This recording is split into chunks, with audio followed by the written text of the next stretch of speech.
Assalamualaikum warahmatullahi wabarakatuh. Berjumpa lagi dengan kami. Sudah lama kita tidak bicara soal jabatan fungsional. Kebetulan ada satu pertanyaan yang menurut saya, ini pertanyaan yang sangat baik. Pertanyaan dari Ibu Nonik Setiawati. Ini pada video kami yang berjudul Pangkat Puncak. Inilah cara naik pangkat bagi pejabat fungsional yang telah menduduki pangkat puncak. Pertanyaannya sebagai berikut.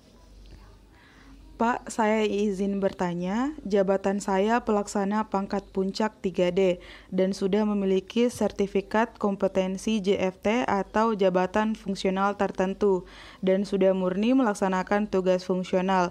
Jabatan apakah yang akan saya duduki? Ahli pertama atau ahli muda?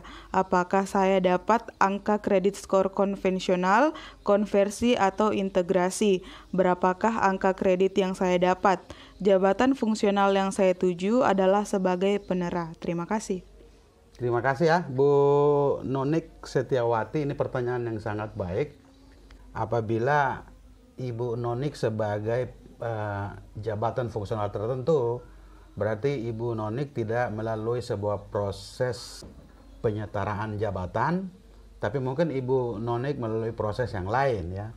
Jadi memang ada beberapa proses dalam jabatan fungsional. Jadi untuk seseorang duduk dalam jabatan fungsional memang tidak hanya melalui proses penyetaraan jabatan, tetapi juga itu bisa dia menduduki dengan cara yaitu melalui mekanisme perpindahan, mekanisme promosi, atau apabila ditetapkan jabatan fungsional baru, itu sesuai dengan peraturan Menteri Pendayagunaan Aparatur Negara dan Reformasi Birokrasi nomor 13 tahun 2019. Dari pertanyaan, mudah-mudahan saya tidak salah memahami pertanyaan Bu Nonik. Dari pertanyaan ini berarti Ibu masuk melalui beberapa cara yang saya sebutkan tadi, yaitu melalui cara promosi atau mungkin dengan cara perpindahan. Karena apabila dengan cara penyetaraan jabatan berarti Ibu Nonik sudah pasti menduduki jabatan ahli pertama apabila Ibu Nonik adalah pejabat pelaksana eselon 5. Jadi jika Ibu Nonik itu mengikuti penyetaraan jabatan dan Ibu Nonik menduduki jabatan eselon 5 ya, setingkat eselon 5 sebagai pelaksana, berarti Ibu Noni akan menduduki jabatan fungsional ahli pertama. Jadi, namun apabila Ibu Noni itu melalui mekanisme pengangkatan, berarti dilihat dari golongan Ibu Noni yang 3D, berarti Ibu Noni itu dapat menyusun dupak untuk menjadi ahli muda. Jadi Ibu Noni harus menyusun dupak. Jadi Ibu Noni akan mengikuti proses pengangkatan pejabat fungsional.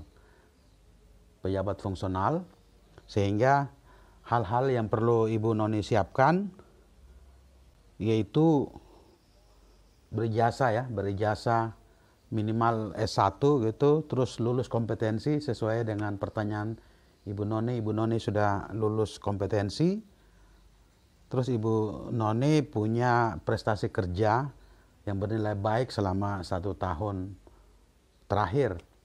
Nah, dengan syarat-syarat itu Ibu Noni bisa mengusulkan dupak untuk diangkat menjadi pejabat fungsional.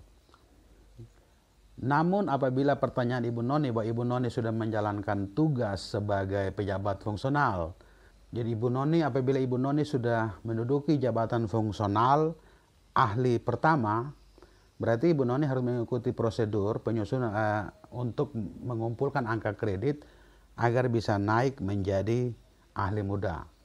Tetapi jabatan fungsional itu ditentukan berdasarkan dupak yang Ibu Noni kirimkan, Ibu Noni kumpulkan, Ibu Noni usulkan untuk menjadi pejabat fungsional.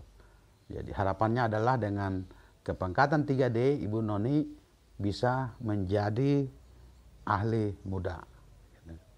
Mudah-mudahan kami tidak keliru memahami pertanyaan Ibu Noni. Kalau ada yang keliru itu kami mohon maaf. Terima kasih dan sampai jumpa di video berikutnya.